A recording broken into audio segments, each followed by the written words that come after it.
Hello, welcome to the live Q&A about exercising your horse with positive reinforcement. I would like to say welcome. I got a lot of questions from people who registered for this live Q&A. So I got a whole list of things that I would like to talk about and the questions that I would like to answer. If you have a question, put it in the chat and then I will get to your question eventually.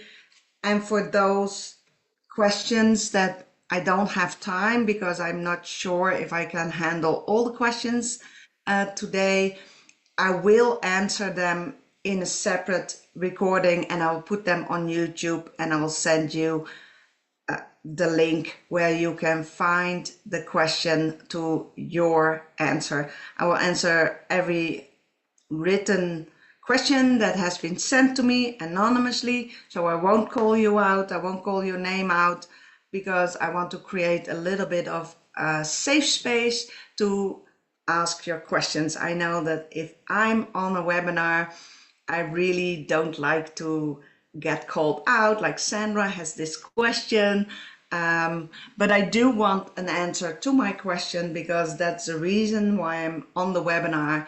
And sometimes I like it that people don't call my name out from so-and-so has this question. So I written down the questions that I received.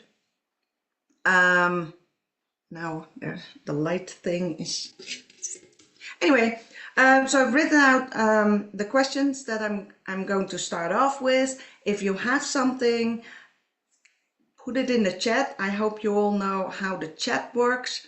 And then Georgie, my co-host, will guide me through the remaining questions if there's time.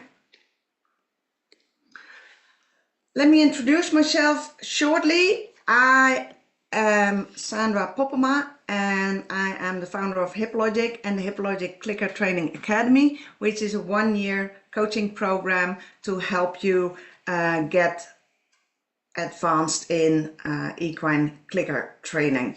Because if you are a seeker of clicker trainer, you probably want to start to implement everything that you know, so that you can have a better communication with your horse.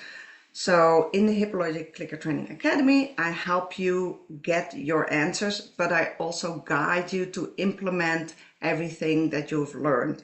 Today, you will notice that if I answer your question, you probably will have a follow-up question, and maybe not immediately, but as soon as you get to your horse, you realize, oh, maybe there's something else that I'm missing. And in the HipLogic Clicker Training Academy, you can come back to me and get those answers too. We have weekly coaching sessions on Zoom, and you also can send in your training video where you get my personal feedback on your training video, and I will help you make a shaping plan for all the behaviors that you want to train with your horse. If you want to learn more about the Clicker Training Academy, go to clickertraining.ca, and at the end of this Q&A, I have an amazing free offer for you, but that will come at the end. Let's start with the first question that I got. Let me see if there's already some questions in the chat. The first question I received was, what are the best treats to use? And that's such a really good question, because especially when you're starting clicker training, you don't know what to do, you don't know what to use and what are the best things. So the answer to that question is that you should always choose a reinforcer, a food reward that your horse loves to have. But the word treat is a little bit misleading, because when we think about treats and treating ourselves, we usually think about high sugar, high calorie, high fat, special thing. But for horses, it doesn't have to be that. You can start using their normal grass pellets or hay cubes or soaked alfalfa or alfalfa pellets or whatever you are giving them already. And it's important to start with a little bit of low value instead of high value treats, because the high value treats will get your horse super excited about it. So when you start clicker training, I would suggest use some bit lower value treats that your horse still loves to receive and wants to work for, but not that high that he gets overly excited and is only focused on the treats. So each treat has a value, and depending on that value, you choose if you want to use that treat. And you can use a little bit higher value treats when you use a jackpot. And a jackpot is if your horse did something really, really, really well, you give him a jackpot, and you can use some higher value treats for that. And I hope that answers your question.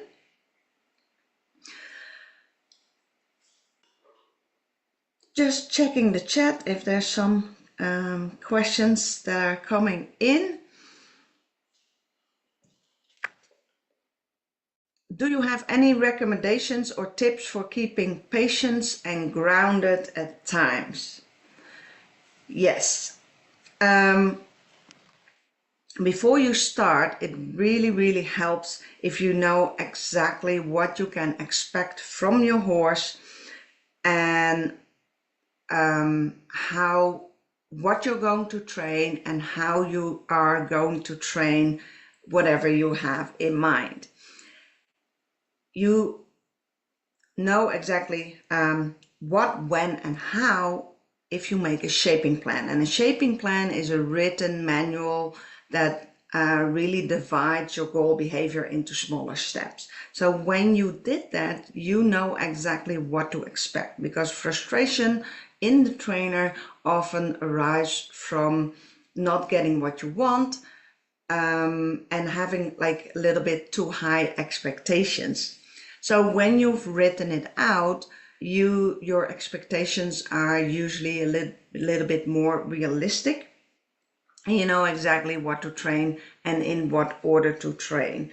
So when your horse is really engaged, that's the first solution to for you as a trainer to get to stay patient and grounded, because nothing is better than getting the results right.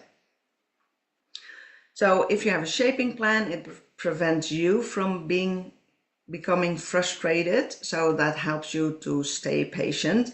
And also if you want to stay grounded, there are some really good breathing exercises.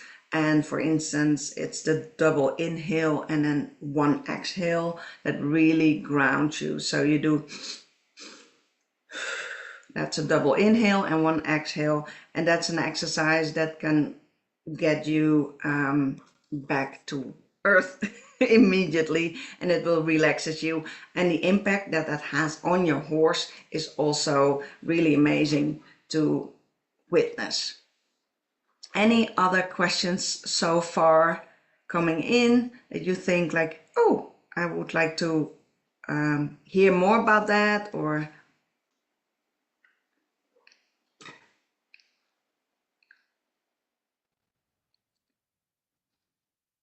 no, I don't see anything. Do you? No? Okay. Well, let's get to the next question. The question is, how do I teach moving forward? Well, I suggest start teaching your horse the 6 foundation behaviors. I call those the key lessons for horses, because those are the keys to success in clicker training your horse. The first one is table manners, which is safe behavior around food and treats and training. The second one is called patience. It's a learned behavior, but you teach your horse basically to stand next to you, and with some relaxation, you can train that in that exercise. So that's also a really good default behavior. I'll go back to the default behavior. I come back to that a little bit later. So you teach your horse to stand relaxed next to you. The third one is targeting. Targeting is teaching your horse to touch a specific object with a specific body part. So usually you start with nose targeting, and nose targeting is really one way of teaching your horse to move forward. First, the key lesson is a goal. It's a goal behavior to teach your horse to touch the target with his nose.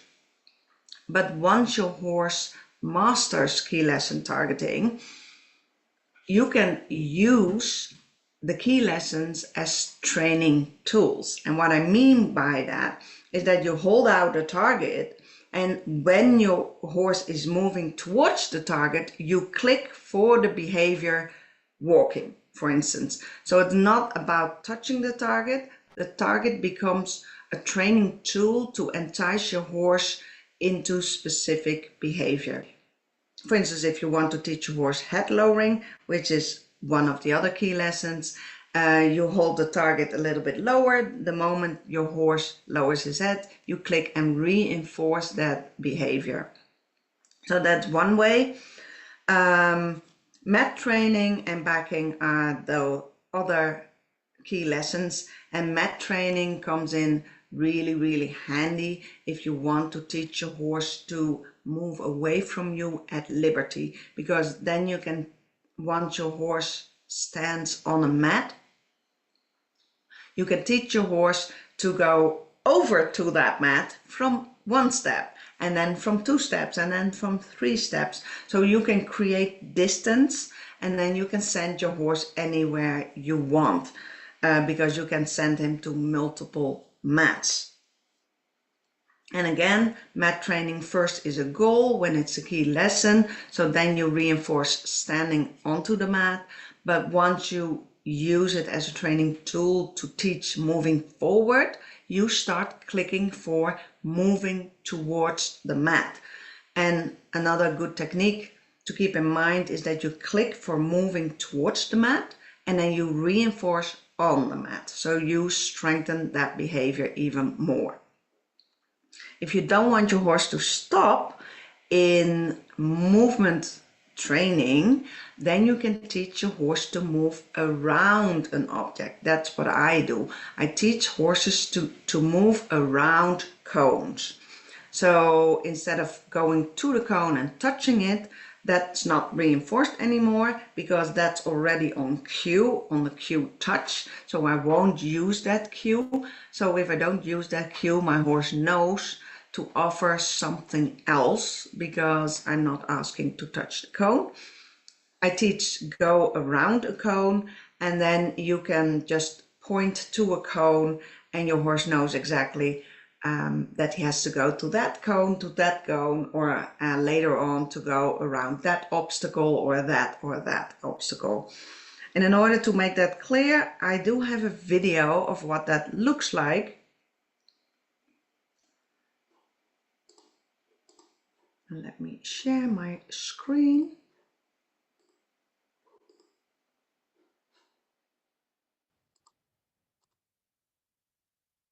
So this is what it looks like.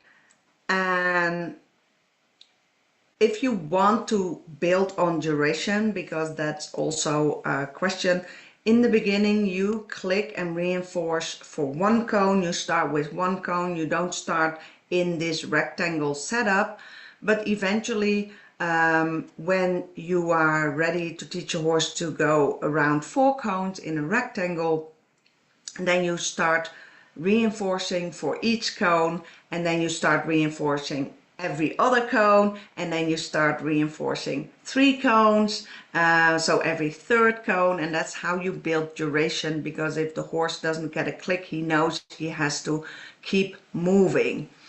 So that's how you get trot, and that's how you get duration in the trot as well. And I click for all kind of good behaviors.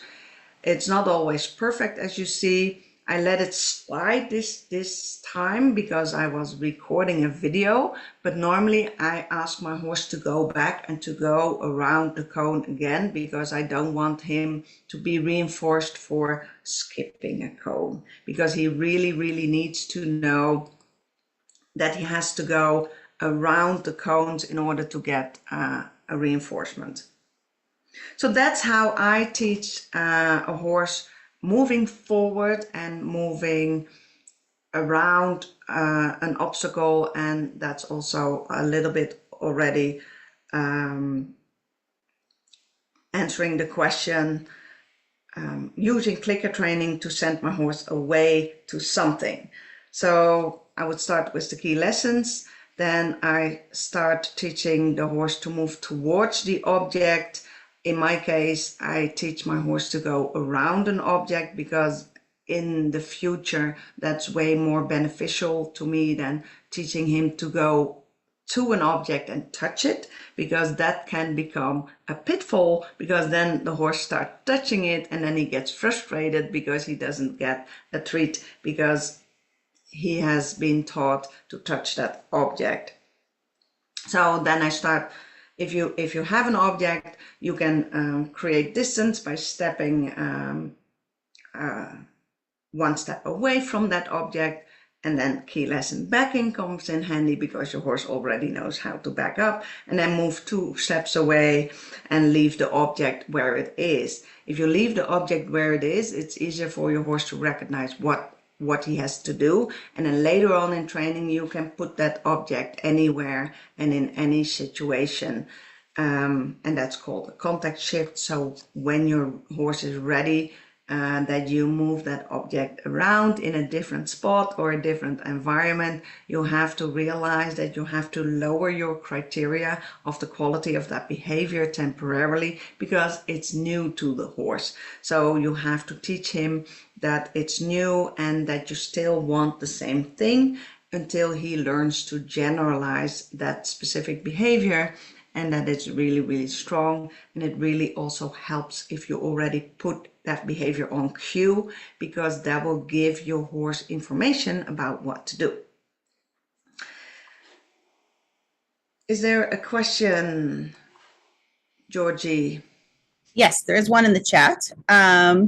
So she says, hi, I would love to try clicker training, but my pony is very bitey and I'm worried about rewarding him at the wrong time or encouraging more biting.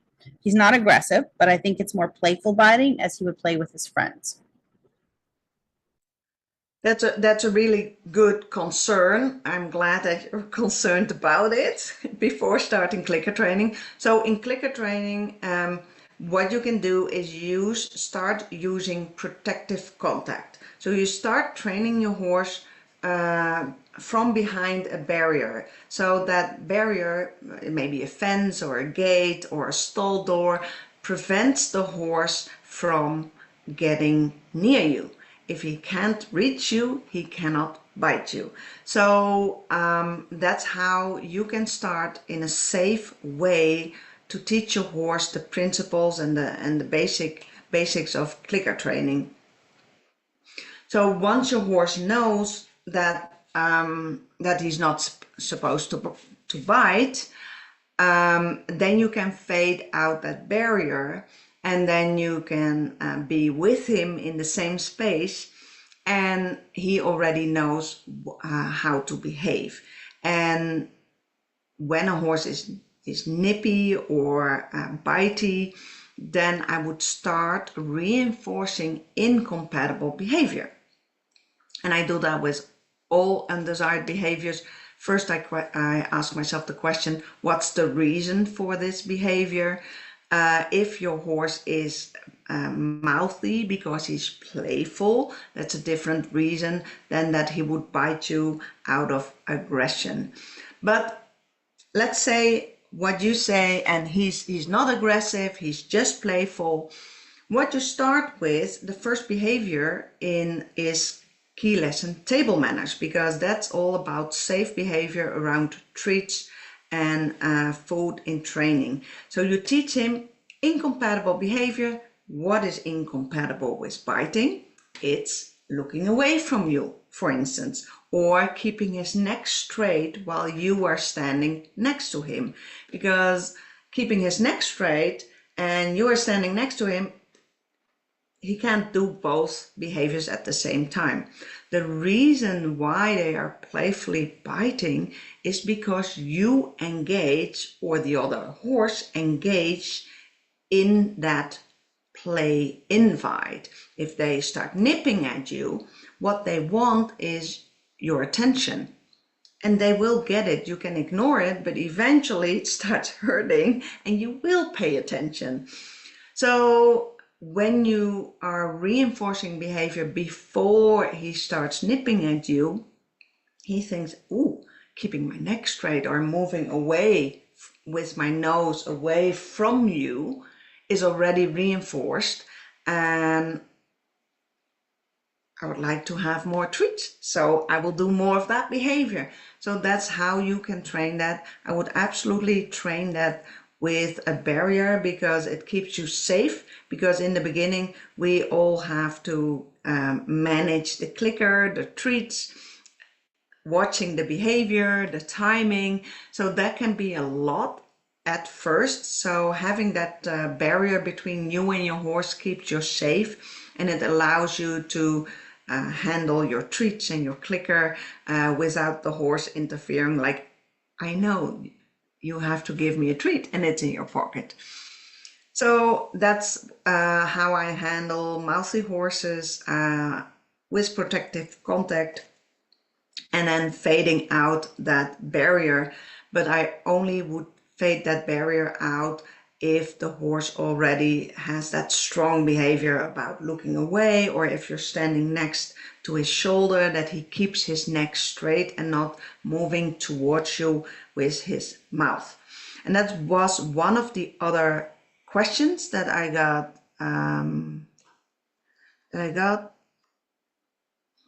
The question was, what are some signs that you can move away from working in protective contact?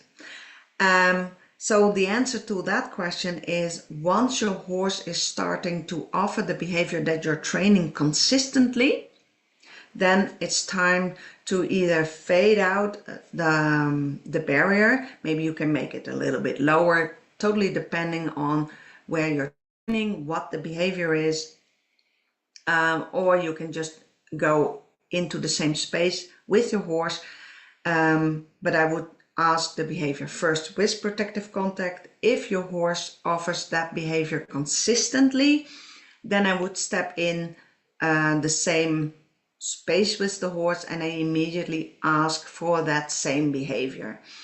When you change one or two things in the setup, you can expect your horse to fall back on previously reinforced behavior. So if your horse, for instance, is mugging you and you work with protective contact, your horse knows exactly what to do. I have to look that way and then I get a treat. But suddenly you're in the same space with him, you can expect that he falls back on his old behaviors, which is nudging your pocket, if that's something that he did with mugging.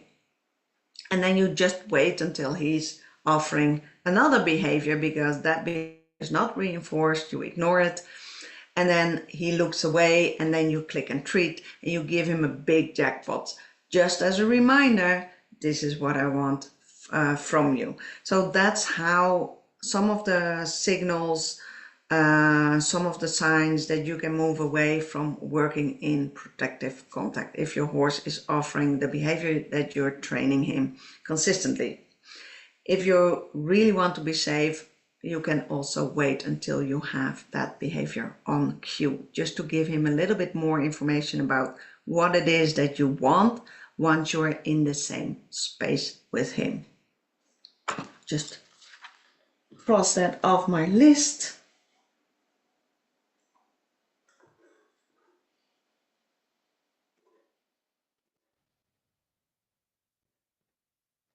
Any more questions? Not at the moment. Okay, thank you. Makes a lot of sense. Well, you're welcome. I'm glad it makes sense because sometimes I'm just starting to talk and talk and talk. Let me see. Next question. My gelding will keep offering me behaviors that he has done before when I try and teach him something new. Frustration then creeps in. I'm relatively new to this training. Any advice would be appreciated. Thanks. This is such a good question because we all have seen that, and many of us struggle with exactly that problem.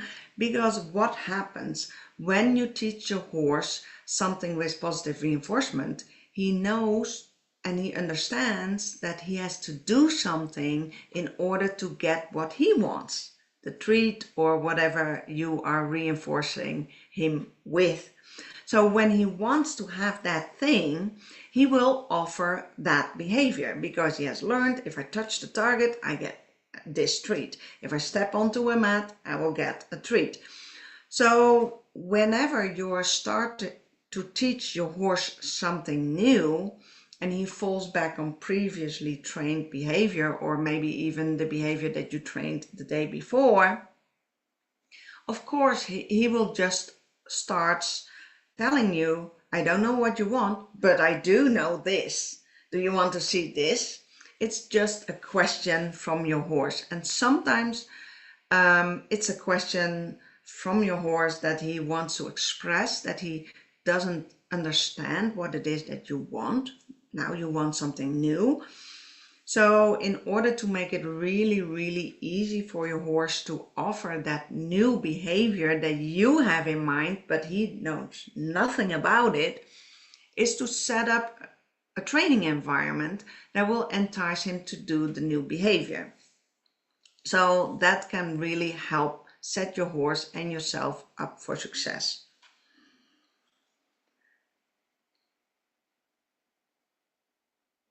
So yeah, first is the expectation of your horse. Your horse wants a treat, so that's a good thing.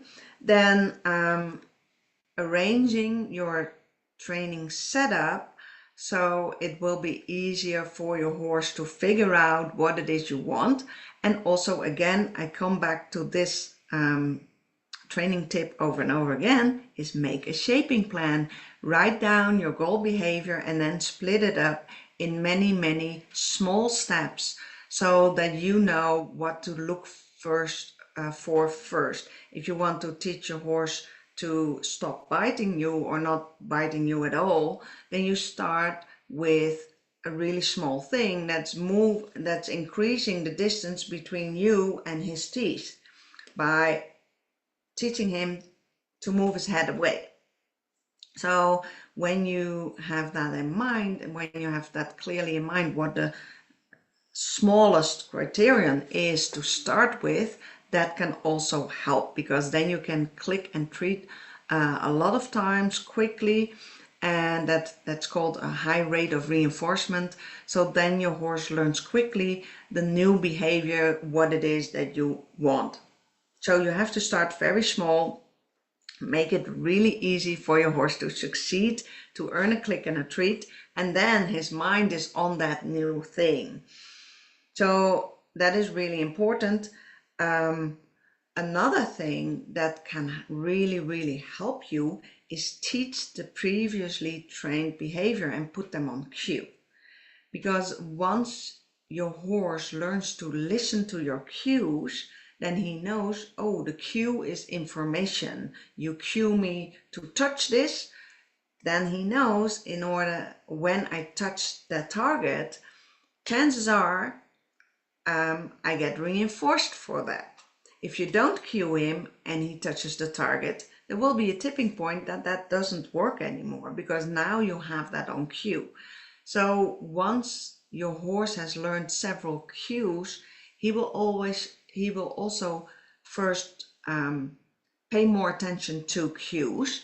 He will offer less of any behavior that's previously trained because you don't cue it. So he knows, chances are I don't get reinforced for that.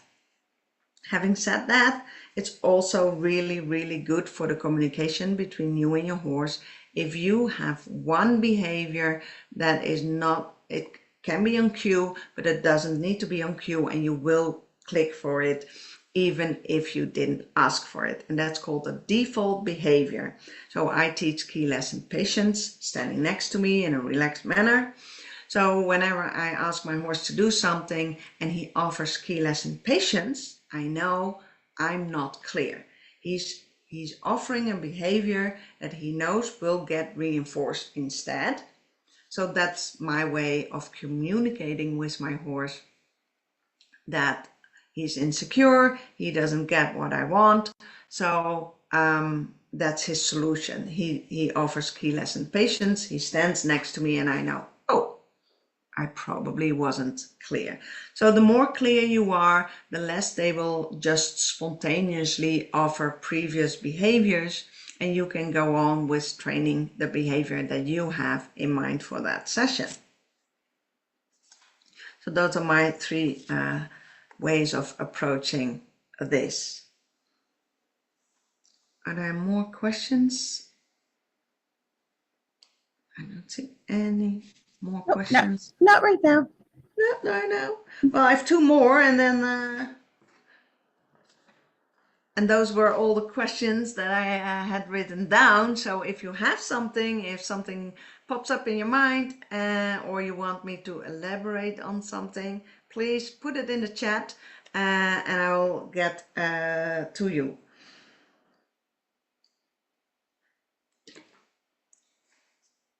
One of the questions on my list is how to get started with movement and how to get duration. What do you think? Because I've already touched on that. If you have an idea, put it in the chat. And otherwise, I will just tell you what I do.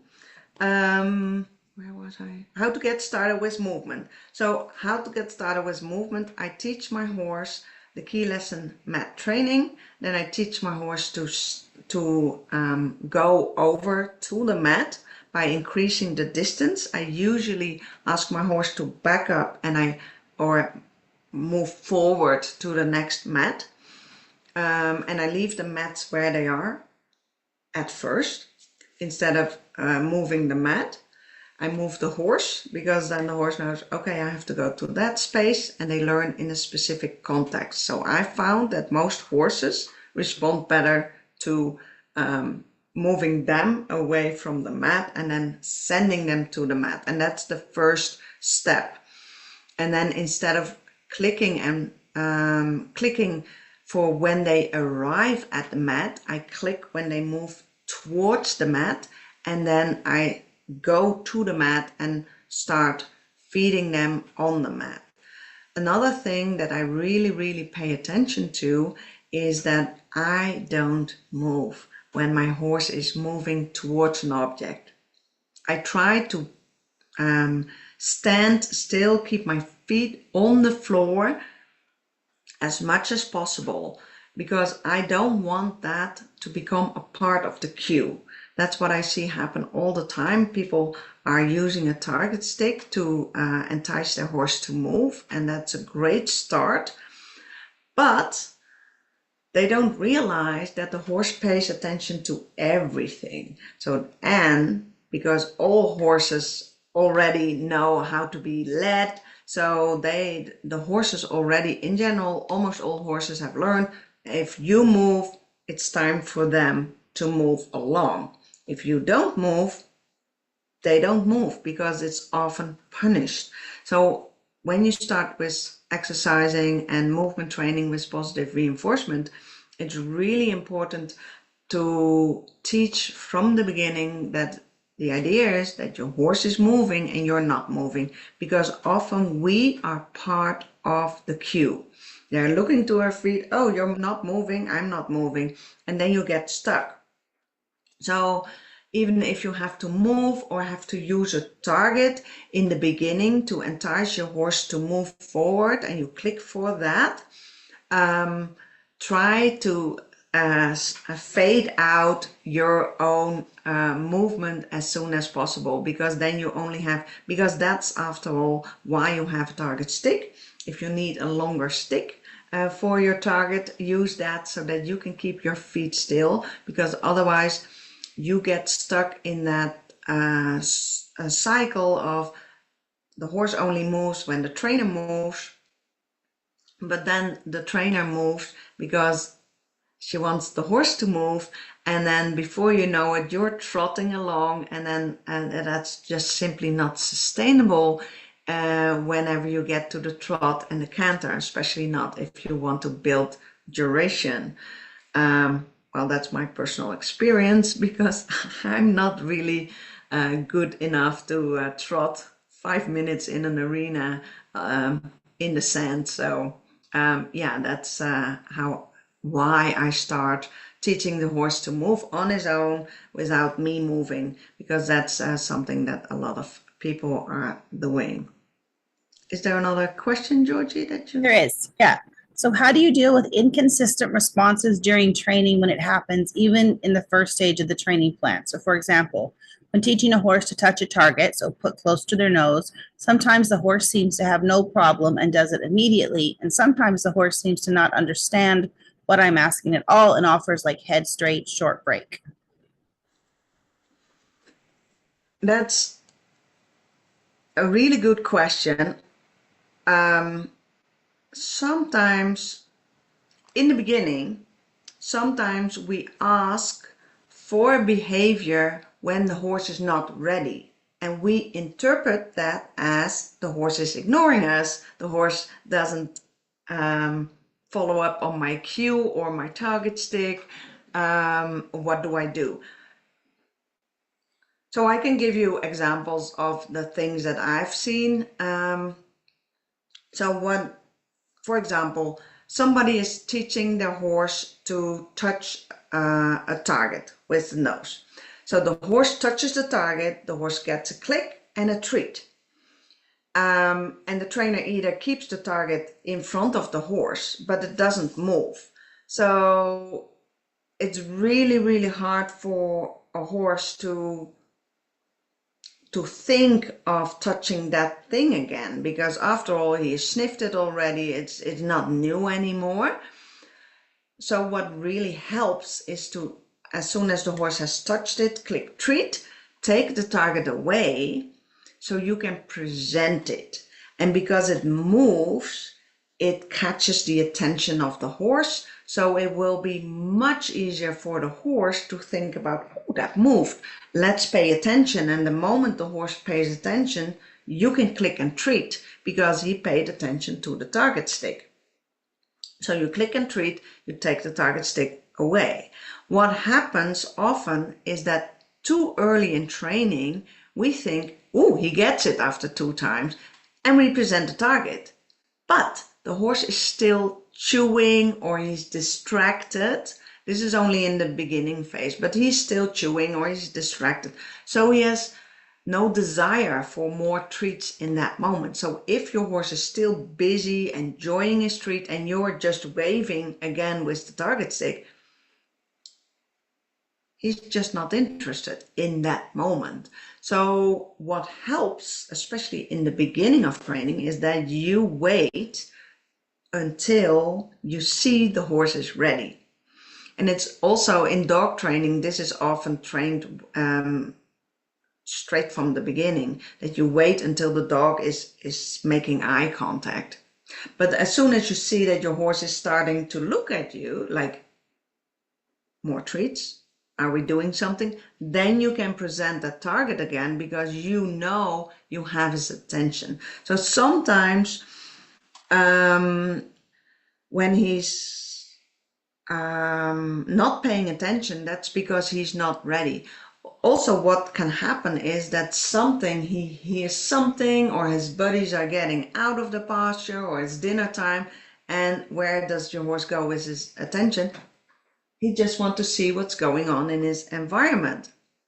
That's really, really important to him. So if you then, especially in the early stages, offer that target stick, he won't be interested because he's not ready. He's not in learning mode. He's kind of in survival mode. He needs to decide if it's safe, if he needs to go with them, what's going on.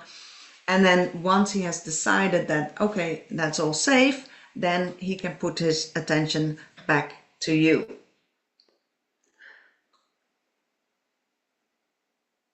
So that's often the reason why horses respond immediately sometimes and kind of ignore it other times. We don't pay enough attention. Is the horse ready? It's the same thing when somebody is teaching their horse to lift the legs of their horse. If your horse is just standing on that leg, that's the worst timing to ask your horse to lift that leg, especially in the beginning of training, because the cue is not there, the habit is not there. So what I always suggest is just wait until you have a weight shift, because then you can ask your horse to lift up that leg because it's physically possible. Because if it's physically impossible or mentally impossible because he is somewhere else with his attention, there's really no use in asking. And if you do that too often, the horse will learn that nothing happens. And worst case scenario is that people cue their horse, touch this when the horse is not ready, and then the cue even loses its value. That's worst case scenario. So therefore it's really important right from the beginning to pay attention if your horse is ready to do the behavior, because it's not on cue yet. I think something else came in, or was that it, Georgie? Can you help me? Nope, that's it. Okay. Yeah, so how do you deal with inconsistent responses? I would pay attention if the horse is ready to engage with you. And also, it can also happen that if the value of the reinforcers that you're using are not interesting enough, then horses can also lose interest and start doing other things. So that could also be one of the things that can happen in training. So you always want to have something to keep them engaged, that they are paying attention to you, like what are we going to do? What can I earn? Do you want this? Do you want that? And then you can cue them. Yes, this is what I want. Let's see, we have 15 more minutes. I got 1, 2, 3 more questions. Somebody said, a little uncomfortable about using so much food with horses. I've trained dogs for years with the clicker, but I'm new to horses. My first question is, how much are you feeding? But maybe it's just a little handful or a handful that seems so much more than just one kibble that you can use for a dog. I would say depending on the treats that you're using, that also determines the amount. If you have a really high value treat, for instance, apple, you don't feed a whole apple every time you click, but you can feed a little piece of an apple. But if you have like a little bit lower calorie, lower value treats like grass pellets or just hay saving pellets or something else for its replacement commercial food, then you can feed a little bit more. Having said that, I want everybody always to start off very generously, but you use a lot of food when the horse is learning the behavior. Once your horse has learned that specific behavior, you will fade out the clicks, and you also will fade out the food reinforcers. So you don't have to bring 2 kilograms of food because you want to ride your horse for half an hour, because that's just, that's a lot of food, and it's not necessary. Your horse will learn to work for only a little bit of food once you have trained the behavior. You can also reinforce behavior in other ways than with food. So once your horse gets more experience, once your horse gets more advanced, you can reinforce behaviors with other behaviors. So that then you can build up a chain of behaviors, which each behavior is a link of the chain, and then at the end your horse gets, for instance, one treat. So that's how you can build that a lot of behaviors for less food. So in the beginning, yes, I would encourage people to be very generous, use a lot of food, but that's only in the learning phase of training your horse. Once your horse knows that behavior, you will fade out majority of the food, because if you don't do that, your horse will do less and will become less and less motivated, because he will just make that calculation. Oh, if I have to trot, I will get that amount of food. Don't feel like it. But if you keep him a little bit guessing, like, will I get the food? What will I get? And then he will be more and more engaged.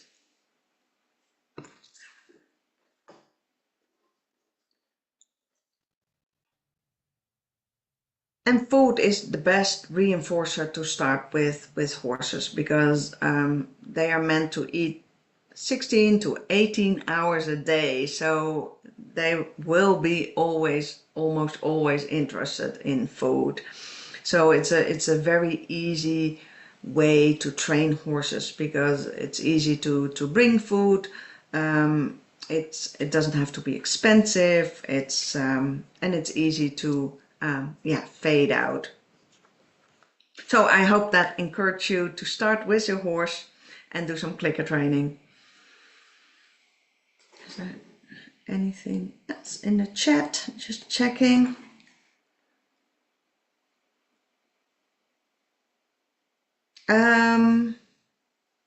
I got a question. I think I answered it. How to get started with movement and how to get duration. The way that I build duration in movement is that I work in a rectangle.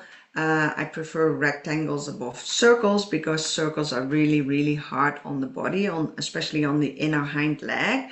So I would like to use an exercise that is easy for horses to do, and that's lines. So how can you offer long lines in an exercise? And that's with a rectangle.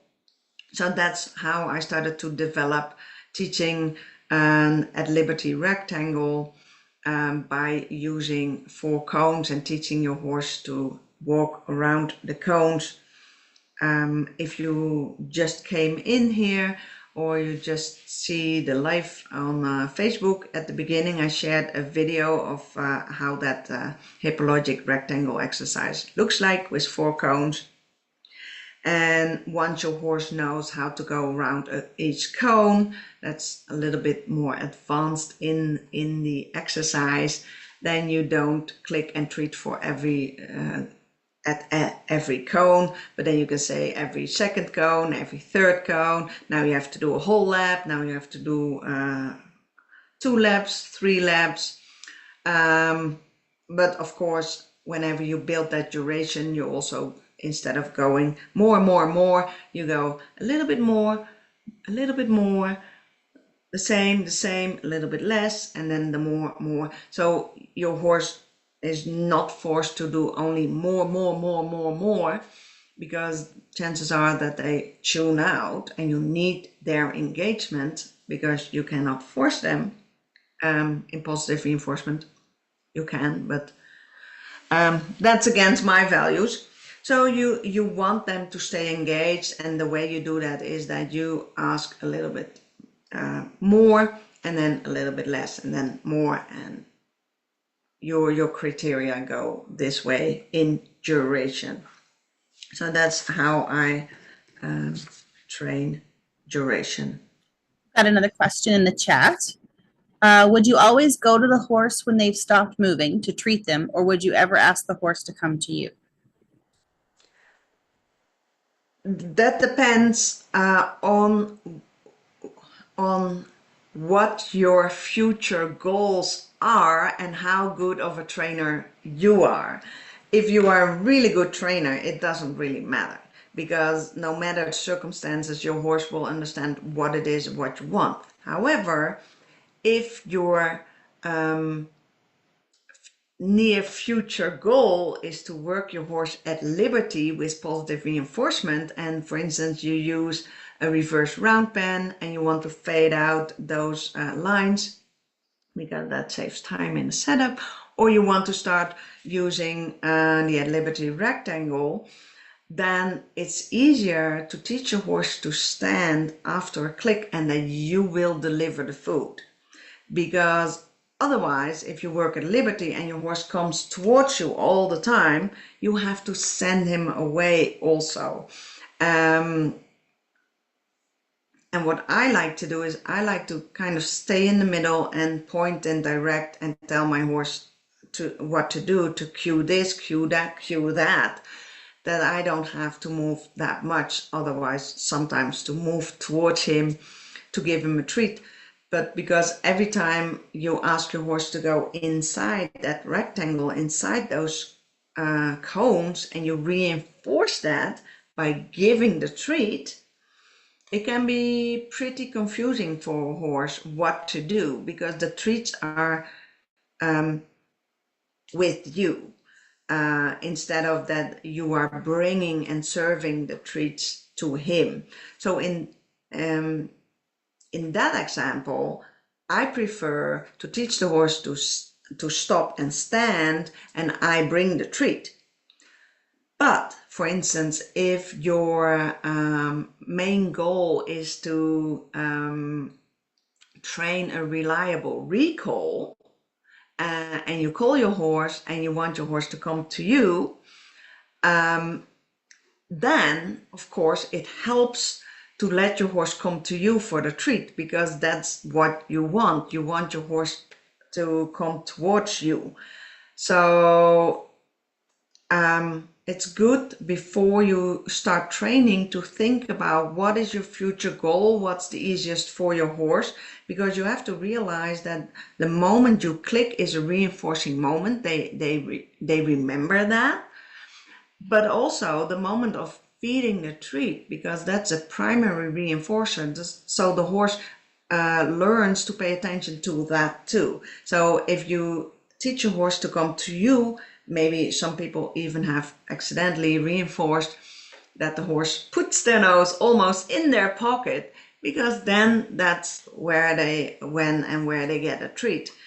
So it's really good to, before you train a behavior, to think about what will be easiest for your horse to understand, what will benefit your goal behavior, and then make a decision if you want your horse to come to you or that you consistently bring the treat to your horse.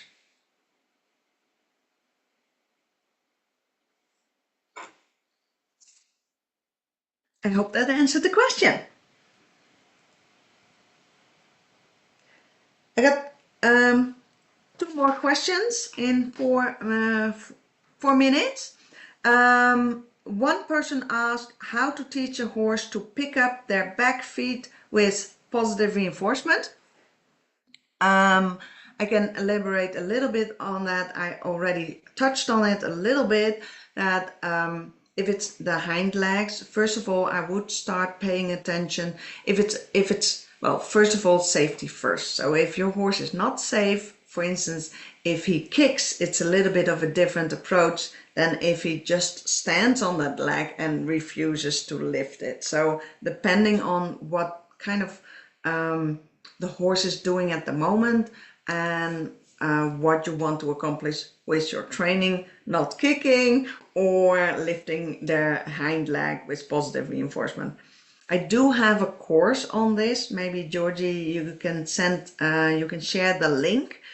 It's called Force-Free Leg Lifting for Cleaning and Trimming Feet.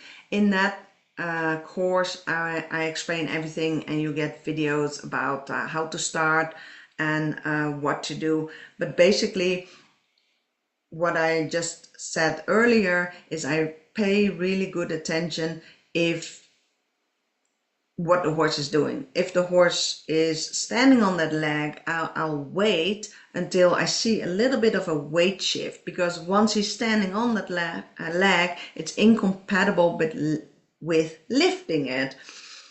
So I start reinforcing weight shift. If they don't do that, you can entice the weight shift, maybe with a target, or maybe putting some food in front of him so that he has to take off the weight of that leg. And then I start reinforcing a little bit of movement, then I start reinforcing lifting that leg up. However, if it's a kicker, then I would start reinforcing keeping that leg on the ground, because that's incompatible with kicking. And once your horse is really comfortable 100% with you touching his leg and he's not kicking, then I would start reinforcing that weight shift and lifting a little bit that foot off the ground, and work your way towards whatever your goal behavior is, duration for trimming and cleaning their feet and so on. So the link to get to that course is in the chat. If you are watching on Facebook and you would like to have that link, let me know in the comments and I will share that link with you. Then one more minute quickly. I got one question, and that is, Sandra, can you give me examples of getting horses fitter and losing weight with positive reinforcement? Yes, I can give you an example. Absolutely. Because I've done it with my horses, and I've helped many clients do the same thing with their horses. So this is an example of Kira. Kira was my horse in 2016. She was body score obese, very obese. She had sore feet and a crusty neck, but before she got sore feet and before she got laminitis, she was like that. She was very slow, she was lethargic, she didn't want to move, and then she got laminitis, and also she was diagnosed with equine metabolic syndrome. And then on the right, you see her, and that's about 8 months later. It didn't happen overnight. It was hard work. I had to figure out a lot. But she got to a healthy body score, and her exercise was done with 100% positive reinforcement. Having said that, getting a horse from fat to fit relies on 3 pillars. One is diet and nutrition. You can exercise your horse all you want, but if you are feeding him the wrong things and too much, it's impossible. The second pillar is, of course, it's not in that order, but is of course exercise, and I've done that with positive reinforcement. And then the third is management. How do you manage your horse? If you keep him confined 24/7 and you feed too much and you don't exercise, it's really, really hard. So all these 3 things need to work together.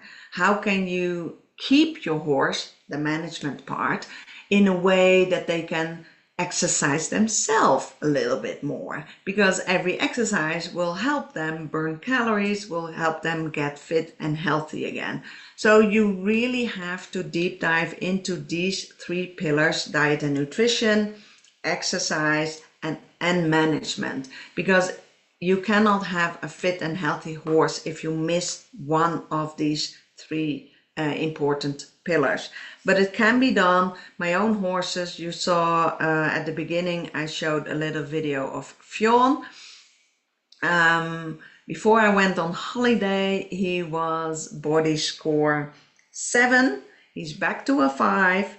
and mainly because the management changed, because I brought him to a friend and she has a track and she has other horses. So she didn't exercise my ponies, my little mini ponies, but they exercised themselves, and she had them on a good nutritional diet. So Fionn went from a 7 to a 5, and before I went on holiday, I started working on that already. So again, it takes months. And then Odin is my other one. He went from an 8 to a 6. So he's almost a 5 now. So yeah, I'm very, very pleased.